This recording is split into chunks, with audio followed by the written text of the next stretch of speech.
الحمد لله نحمده ونستعينه ونستغفره ونؤمن به ونتوكل عليه ونعوذ بالله من شرور أنفسنا ومن سيئات أعمالنا من يهده الله فلا مضل له ومن يضلله فلا هادي له ونشهد أن لا إله إلا الله ونشهد أن سيدنا وسندنا وحبيبنا ومولانا محمدا عبده ورسوله صلى الله تعالى عليه وعلى آله وصحبه أجمعين أما بعد. برادران عزیز، بزرگان محترم، پچھلے کئی جمعوں سے یہ بیان چل رہا ہے کہ ہمارے خاندانی اختلافات اور گھریلو اختلافات کا حل کیا ہے، چاہے وہ میاں بیوی کا اختلاف ہو، باپ بیٹوں کا اختلاف ہو، بھائی بھائی کا اختلاف ہو، یا بہن بھائیوں کا اختلاف ہو، یا خاندان کے دیگر رشتہ داروں سے اختلاف ہو، تو ہمیں شریعت کی نگاہ میں یہ دیکھنے کی ضرورت ہے کہ اس اختلافات کو ختم کرنے کے لیے شریعت نے کیا حل دیا ہے۔ پہلا حل میں نے عرض کیا تھا کہ شریعت نے یہ دیا کہ ایثار سے کام لو۔ پہلا حل شریعت نے یہ دیا کہ ایثار سے کام لو۔ ایثار کا مطلب یہ کہ دوسرے کو اپنے اوپر ترجیح دے دو، آپ خود پیچھے ہٹ جائیں، دوسرے کو ترجیح دے دو۔ اور یہ معمولی بات نہیں ہے، میں نے عرض کیا تھا کہ ایثار وہ وصف ہے کہ جس کی تعریف قرآن کریم میں اللہ تعالیٰ نے بیان فرمائی ہے، حضرات انصار کے اس وصف کی تعریف بیان کی ہے کہ وَيُؤْثِرُونَ عَلَىٰ أَنفُسِهِمْ وَلَوْ كَانَ بِهِمْ خَصَاصَةٌ۔ یہ انصار ایسے لوگ ہیں کہ یہ دوسروں کو اپنے آپ پر ترجیح دیتے ہیں اگرچہ خود بھوک کے عالم میں ہو۔ اسی طرح قرآن کریم نے سورہ دہر میں فرمایا کہ وَيُطْعِمُونَ الطَّعَامَ عَلَىٰ حُبِّهِ مِسْكِينًا وَيَتِيمًا وَأَسِيرًا، کہ یہ لوگ کھانا کھلاتے ہیں باوجود اس کے کہ ان کو کھانے کی ضرورت ہوتی ہے۔ وَيُطْعِمُونَ الطَّعَامَ عَلَىٰ حُبِّهِ، دیکھو ایک ہے نا بچا ہوا کھانا دے دیا، کھانا بچ گیا، کھایا نہیں جا رہا، آپ نے دے دیا، تو کون سا کمال کیا؟ کون سا کمال کر دیا؟ آپ سے تو کھایا نہیں جا رہا، جانور کھاتا، آپ نے انسان کو دے دیا۔ نہیں، وَيُطْعِمُونَ الطَّعَامَ عَلَىٰ حُبِّهِ، وہ کھانا کھلاتے ہیں باوجود اس کے کہ انہیں کھانے کی ضرورت ہوتی ہے۔ مِسْكِينًا وَيَتِيمًا وَأَسِيرًا، مسکین کو کھلاتے ہیں، یتیم کو کھلاتے ہیں، قیدیوں کو کھلاتے ہیں۔ تو یہ پہلا حل یہ ہے کہ انسان ایثار سے کام لے، پیچھے ہٹ جائے۔ آپ یہاں پیچھے ہٹو گے، اللہ آپ کو وہاں عطا فرمائیں گے، صرف وہیں نہیں عطا فرمائیں گے، تجربہ یہ ہے کہ آپ کو اس دنیا میں بھی عطا فرمائیں گے۔ نمبر دو، دوسرا حل جو پچھلے جمعے میں نے عرض کیا وہ یہ کہ انسان صبر سے، برداشت سے کام لے۔ میں نے کتنی روایات ذکر کی پچھلے جمعے آپ کے سامنے کہ حضور نے کیسے کیسے مواقع پر صبر کیا۔ صبر سے کام لے، انسان برداشت کر لے۔ ضروری تو نہیں ہے کہ ہر بات کا رد عمل آپ فوراً دیں، اینٹ کا جواب پتھر سے دیں۔ اینٹ کا جواب پتھر سے دینا یہ کوئی ہر وقت عقل مندی کی بات نہیں ہوتی۔ یہ آپ کا خون ہے، آپ کا بھائی ہے، آپ کی بہن ہے، آپ کی بیوی ہے، آپ کے بچے ہیں، یہاں اینٹ کا جواب پتھر سے دینا کون سی عقل مندی کی بات ہے؟ انڈیا کو جواب دو تو چلو سمجھ میں آتا ہے، اسرائیل کو جواب دو تو سمجھ میں آتا ہے، یہ تو آپ کا خون ہے، ان سے پوری زندگی کا محبت کا تعلق ہے۔ برداشت کر جاؤ، صبر سے کام لے لو۔ انما یوفی الصابرون اجرهم بغیر حساب، صبر کرنے والوں کو اللہ بے حساب اجر عطا فرماتا ہے۔ تیسرا حل جو مجھے اس جمعے عرض کرنا ہے، بلکہ کوشش کروں گا کہ اس جمعے اپنی بات ختم کروں۔ تیسرا حل حدیث سے یہ معلوم ہوتا ہے کہ اگر کسی سے کوئی تکلیف پہنچ رہی ہے آپ کو،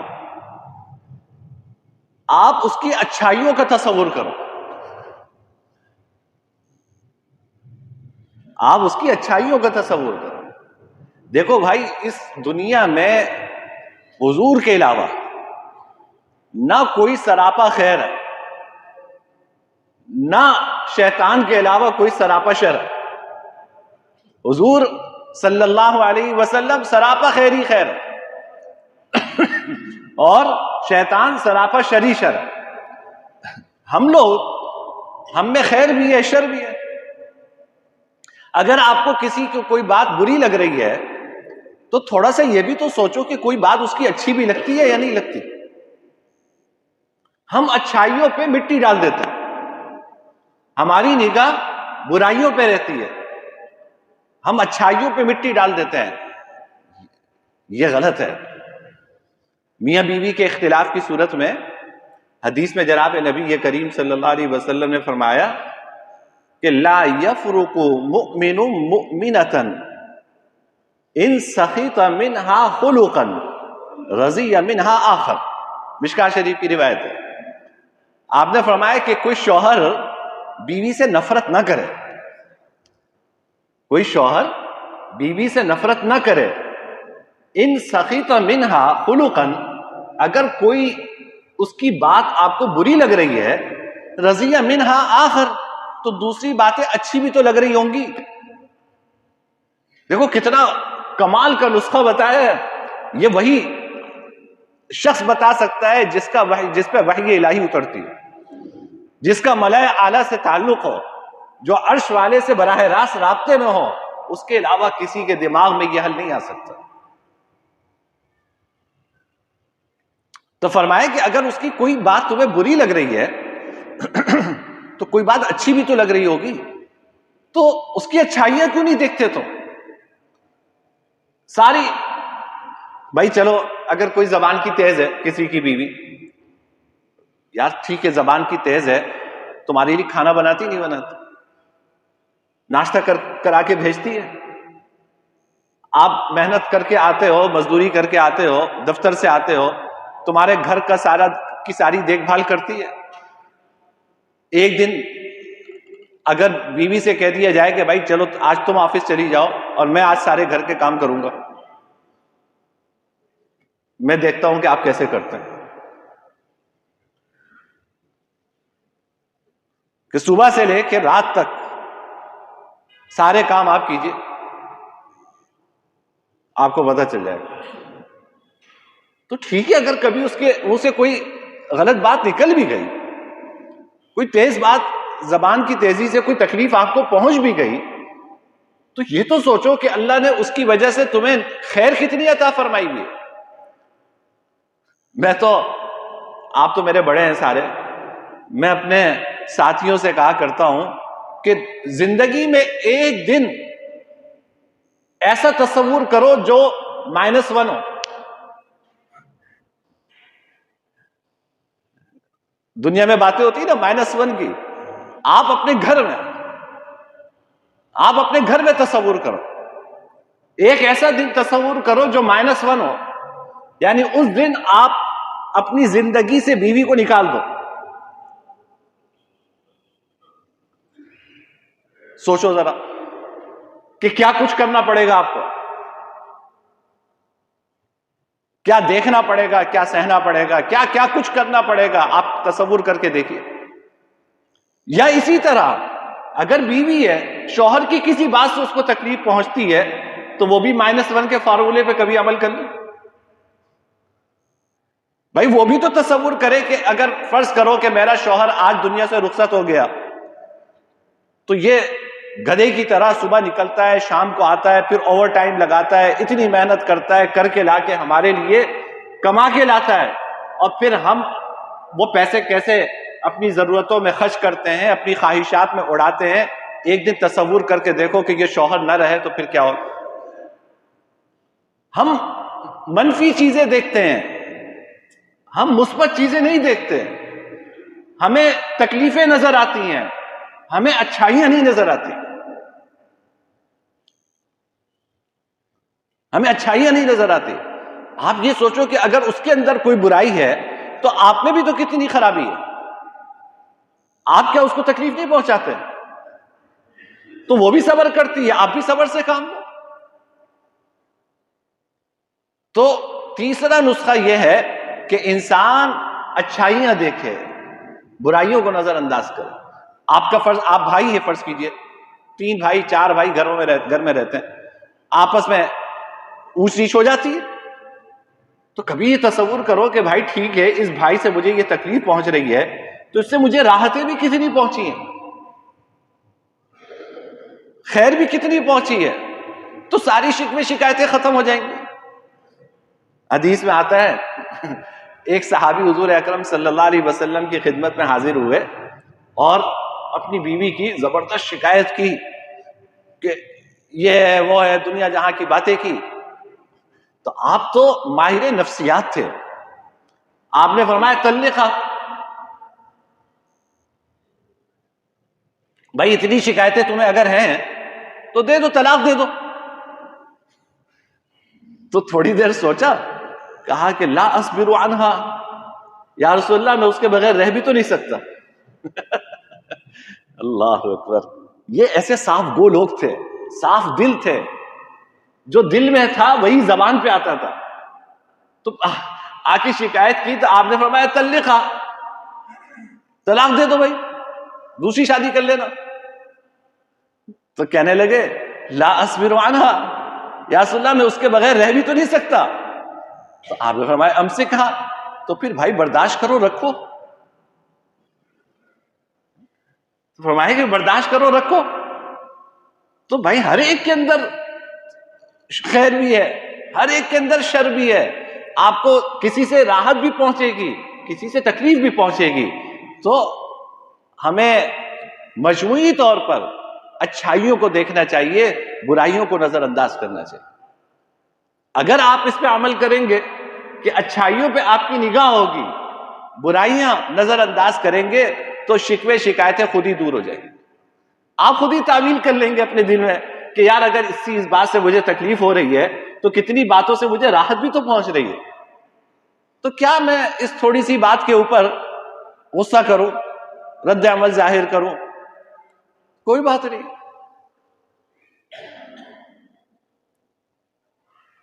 وقت کم ہے. یہ تو تیسری بات میں نے آپ سے عرض کی کہ اچھائیوں پہ نگاہ ہونی چاہیے.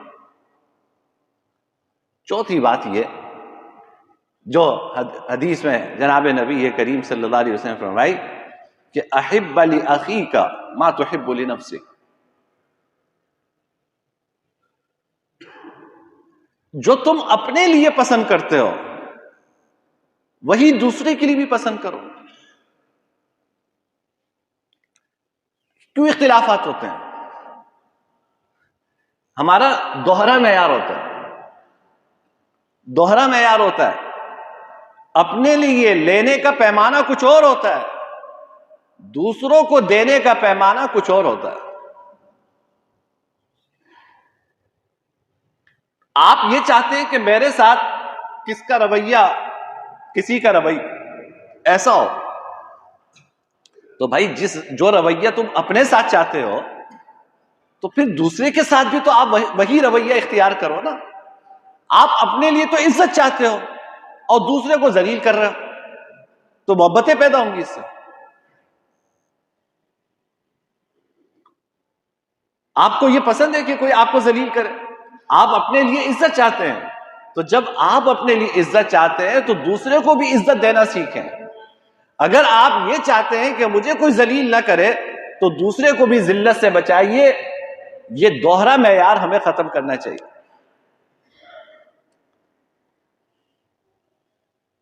اور یہ اتنا اہم اصول ہے شریعت کا جو جناب نبی کریم صلی اللہ علیہ وسلم نے اس حدیث سے بیان فرمایا، بخاری کی روایت ہے کہ اپنے بھائی کے لیے وہی پسند کرو جو تم اپنے لیے پسند کرتے ہو.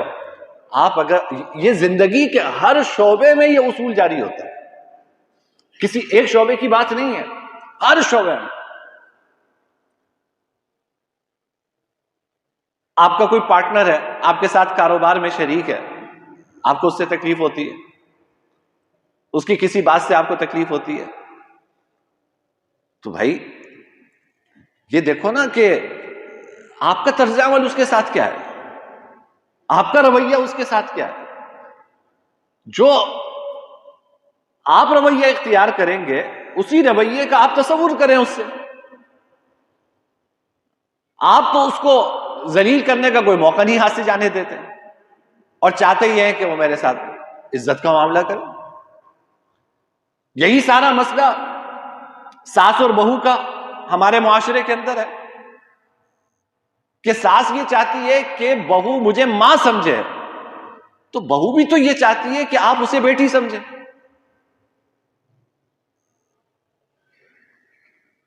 جھگڑا شروع یہاں سے ہوتا ہے کہ ساس یہ چاہتی ہے کہ مجھے ماں کا درجہ دے. بھائی ایک بچی 18-20 سال ایک گھر سے رہ کر آپ کے گھر آئی ہے، اس کو مانوس ہونے میں وقت لگے گا، مانوس ہونے میں اس کو وقت چاہیے. یہ تھوڑی ہے کہ 20 سال ایک ماں دیکھتی رہی، آج آنکھ کھلی پتہ چلا کہ میری ماں تو کوئی اور ہے.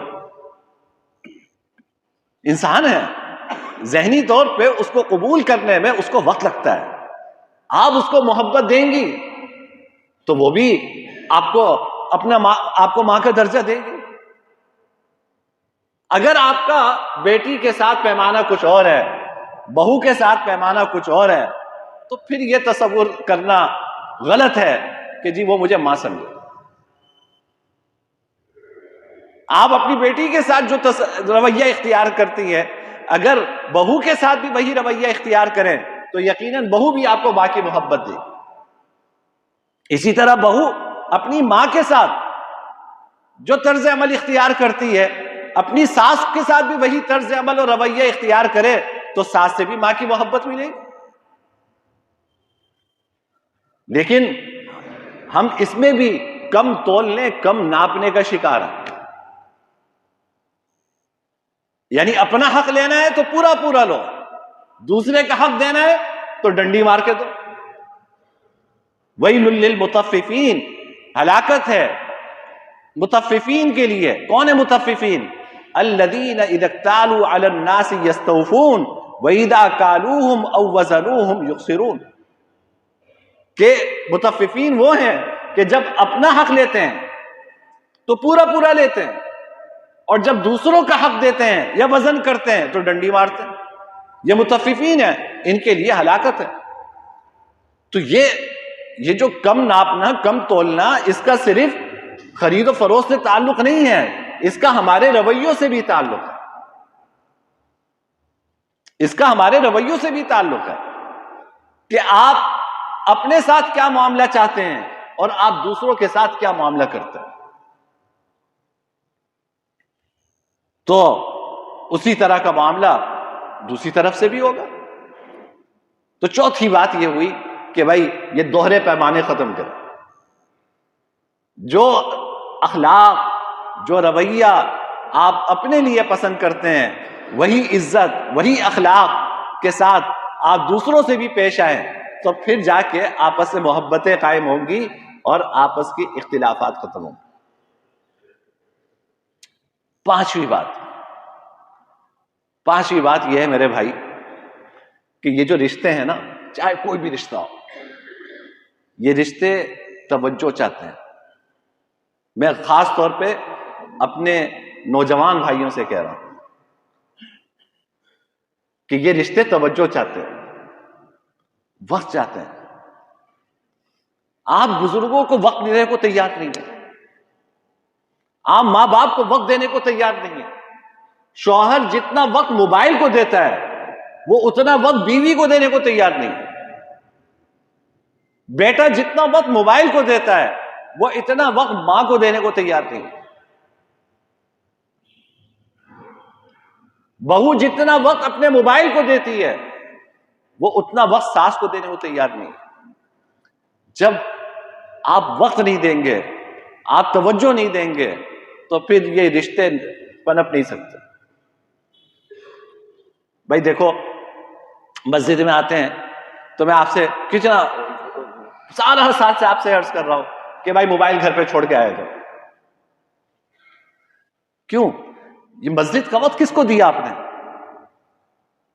مجھے نہیں. یہ مسجد میں جب آپ آئے تو آپ نے یہ وقت اللہ رب العزت کو عطا کیا. اللہ رب العزت کو یہ وقت دیا آپ نے. اللہ سے سودا کیا اس وقت کا. تو اللہ بھی چاہتے ہیں کہ جب تم میرے در پر آؤ تو یکسوئی کے ساتھ آؤ, میری طرف متوجہ رہو. یہ کیا بات ہے کہ نماز سے پہلے بھی موبائل ہاتھ میں, سلام پھیرا موبائل ہاتھ میں, سب سے پہلے سلام پھیرنے کے بعد یہ چیک ہو رہا ہے کہ جی کیا میسیجز آئے ہوئے ہیں, اور بس ان میسیجز کا جواب ہے. پھر جلدی سے موبائل رکھا, 2 سنتیں پڑھی, پھر موبائل ہاتھ میں. یہ کون سی نماز ہے؟ آپ خود سوچئے کہ کیا اس نماز میں خشوع نصیب ہوا ہوگا؟ جب آپ نے نماز سے پہلے بھی موبائل دیکھا ہوا ہے اور آپ کے ذہن میں ہے کہ یار نماز پڑھ کے نا یہ 10 باتوں کا جواب دینا ہے, فلاں کا میسج بھی آیا ہوا, فلاں کا بھی آیا ہوا, فلاں کا بھی آیا ہے, تو آپ بتائیے کہ نماز کے دوران ان جوابات کی طرف ذہن ہوگا یا اللہ کے حضور حاضر ہوں گے؟ تو کیا اللہ پیار کریں گے؟ آپ نے اللہ کو تو وقت نہیں دیا, آپ کا ذہن تو موبائل میں لگا ہوا ہے. اللہ کے واسطے جب آپ مسجد میں آئے تو اپنا موبائل گھر چھوڑ کر آئے, گاڑی میں رکھ کر آؤ. مسجد میں موبائل لے کر نہ آؤ, تاکہ مسجد میں جتنا وقت گزرے آپ کا وہ یکسوئی کے ساتھ گزرے, وہ اللہ سے لو لگا کر گزرے, اللہ سے تعلق میں گزرے. نہ یہ کہ ذہن یہ ہے کہ یہ موبائل میں یہ میسج آیا, وہ میسج آیا, اور کوئی کام کا میسج نہیں ہے. یہ نہیں ہے کہ اگر آپ نے اس میسج کا جواب نہیں دیا تو لاکھوں کی ڈیل جو ہے نا وہ ہاتھ سے نکل جائے گی. اگر اتنی لاکھوں کی ڈیل کر رہے ہوتے نا یہاں نہ بیٹھے ہوئے ہوتے. بس خامہ خائی کے میسج ہے, کوئی نہ دنیا کا فائدہ نہ آخرت کا فائدہ, بس چیٹ چل رہی ہے, موبائل نکالا ہوا ہے, وہ جیب میں نماز اللہ اکبر ہوا, جیب میں رکھ لیا, سلام پھیرا, نکل گیا موبائل. تو کون سا وقت دیا آپ نے اللہ کو؟ یہ اسی طرح یہ رشتے بھی وقت چاہتے ہیں. آپ ماں کے پاس بیٹھے ہیں تو بھائی اس وقت تو چھوڑو موبائل. ماں کو ایک نگاہ دیکھنے پہ حج مقبول کا ثواب ہے. باپ کو ایک نگاہ محبت سے دیکھو, ایک محبت کی نگاہ باپ کے چہرے پہ ڈالو, حج مقبول کا ثواب ہے. صحابہ نے عرض کیا کہ یا رسول اللہ ہم تو پتہ نہیں کتنی مرتبہ دیکھ سکتے ہیں. آپ نے فرمایا اللہ کے خزانے میں کوئی کمی نہیں, جتنی مرتبہ دیکھو گے محبت کی نگاہ ڈالو گے اللہ حج مقبول کا ثواب عطا فرمائیں گے. اور اس موبائل پہ نگاہ ڈالو گے تو کیا ملے گا آپ کو؟ آپ ماں کے پاس بیٹھ کر, باپ کے پاس بیٹھ کر موبائل نہیں چھوڑے. بیوی ساتھ لیٹی ہوئی ہے, آپ موبائل میں لگے ہوئے. شوہر ساتھ ہے, بیوی موبائل میں لگی ہوئی ہے. جب آپ رشتوں کو وقت نہیں دیں گے تو محبتیں بھی نہیں قائم ہوں گی. ایک حدیث سناتا ہوں آپ کو, باتیں بہت ہیں, پھر کبھی زندگی رہی تو پھر اس موضوع پہ بات کریں گے. حدیث میں آتا ہے, مشکات کی روایت ہے کہ جناب نبی کریم صلی اللہ علیہ وسلم نے ایک انگوٹھی بنوائی. انگوٹھی بنوائی, یہ شروع کا واقعہ ہے. یعنی ایک تو اس وقت کی بات ہے نا کہ جب آپ نے دنیا کے مختلف بادشاہوں کو خطوط لکھے تو صحابہ نے عرض کیا کہ یا رسول اللہ اس پہ اسٹیمپ مہر لگانے کی ضرورت پیش آتی ہے, تو اس کے لیے آپ نے انگوٹھی بنوائی تھی. وہ تو ضرورت کے تحت تھی. آپ نے چاندی کی انگوٹھی پہلے بنوائی تھی شوق میں, یا کسی نے ہدیہ دی تھی. آپ صحابہ کی مجلس سے بیٹھے ہوئے تھے تو صحابہ نے دیکھا کہ کچھ دیر بعد آپ نے انگوٹھی انگلی سے نکالی, اٹھا کے پھینک دی, پھر نہیں لیے, پھر ہاتھ نہیں لگائے اس انگوٹھی کو آپ نے. صحابہ نے عرض کیا کہ یا رسول اللہ اتنی قیمتی انگوٹھی آپ نے کیوں پھینک دی؟ آپ نے فرمایا کہ دیکھو جب تم میرے پاس بیٹھے ہوئے ہو نا تو تمہارا حق یہ ہے کہ میں تمہاری طرف متوجہ رہوں. یہ انگوٹھی مجھے تمہاری طرف توجہ سے روکتی ہے. کبھی میں اسے دیکھتا ہوں, کبھی تمہیں دیکھتا ہوں, کبھی اسے دیکھتا ہوں, کبھی تمہیں دیکھتا ہوں. مجھے ایسی انگوٹھی نہیں چاہیے. حضور کو انگوٹھی نہیں چاہیے, آپ کو موبائل چاہیے. آپ نے انگوٹھی پھینک دی. فرمایا کہ مجھے ایسی انگوٹھی کی ضرورت نہیں ہے جو تمہاری طرف توجہ سے مجھے روکے. تو میرے بھائی, آپ ماں کے پاس بیٹھے ہیں, آپ اپنے باپ کے پاس بیٹھے ہیں, آپ بچوں کے پاس ہیں, تو ان کو توجہ دیں, ان کو وقت دیں. وہ آپ کے وقت کے بھوکے ہیں، آپ کے پیار کے بھوکے ہیں، آپ کے پیسوں کے بھوکے نہیں ہیں۔ اللہ کے حضور حاضر ہوئے ہیں مسجد میں، اللہ کو وقت دیں، توجہ دیں، اپنا موبائل اپنے گھروں میں رکھ کر آئے کہ بھائی 15 منٹ نماز میں میرے لگیں گے، میں اس میں موبائل لے کے ساتھ نہیں جاؤں، اگر چلو ضرورت کے تحت لانا بھی ہے تو گاڑی میں رکھ کے آؤ، بہت مجبوری ہو تو الگ بات ہے، لیکن کوشش یہ کرنی چاہیے کہ آپ کا موبائل آپ کے ساتھ نہ ہو، تاکہ جتنی دیر آپ مسجد میں رہیں اللہ تعالیٰ کے اپنا وقت دیں آپ۔ تو خلاصہ میری ساری گفتگو کا 5-6 جمعے میں اس موضوع پہ پڑھا چکا ہوں، ان 5-6 جمعوں کا خلاصہ یہ ہے میرے بھائی کہ دیکھو زندہ انسان دنیا میں رہے گا، ایک دوسرے کے ساتھ آپ رہیں گے تو کبھی تکلیف پہنچے گی، کبھی راحت پہنچے گی، کوئی کہیں سے خیر پہنچے گی، کہیں سے شر پہنچے گا، تو ایک راستہ آپ کے پاس لڑنے بھیڑنے کا ہے، وہ راستہ اختیار کر لو، آزما کے دیکھ لو۔ دوسرا راستہ یہ ہے کہ انسان ایثار سے کام لے، آدمی صبر سے کام لے، یہ ذہن میں بٹھائے کہ اس دنیا میں کوئی سراپا خیر نہیں ہے سوائے حضور کے، کوئی سراپا خیر نہیں، یہاں انسان ہے، انسانوں سے تکلیف بھی پہنچے گی، انسانوں سے راحت بھی پہنچے گی، اس کا راستہ یہ ہے کہ آدمی برداشت سے کام لے۔ اور آپس کے اختلافات کو دور کرنے کے لیے میں نے 5 چیزیں آپ کو بتائی ہیں۔ نمبر 1 ایثار سے کام لیں، نمبر 2 صبر سے کام لیں، نمبر 3 دوسرے کی اچھائی پہ نگاہ رکھیں، صرف برائیوں پہ نگاہ نہ رکھیں، دوسرے کی اچھائیاں بھی دیکھیں، نمبر 4 دوہرا پیمانہ اختیار نہ کریں، احب لاخیک ما تحب لنفسک، اب دوسرے کے لیے وہی پسند کریں جو آپ اپنے لیے پسند کرتے ہیں۔ اور 5ویں چیز جو میں نے آپ سے آخر میں ذکر کی کہ ان رشتوں کو بچانا ہے تو ان کو آپ وقت کے پانی سے سیراب کریں، آپ وقت کا پانی دیں گے تو پھر یہاں سے پھول نکلیں گے، خوشبو نکلے گی، خوشبو پھوٹے گی۔ اگر آپ وقت کے پانی سے ان رشتوں کو سیراب نہیں کریں گے تو یہ رشتے سوکھ جائیں گے۔ اللہ تعالی ہم سب کو ان باتوں پر عمل کی توفیق عطا فرمائے۔ وآخر دعوانا الحمدللہ رب العالمین۔ اللہ اکبر اللہ اکبر اللہ اکبر اللہ اکبر، اشہد ان لا الہ الا اللہ، اشہد ان لا الہ الا اللہ، اشہد ان محمد رسول اللہ، اشہد ان محمد رسول اللہ، حی علی الصلاة حی علی الصلاة حی علی الفلاح حی علی الفلاح۔ اللہ اکبر لا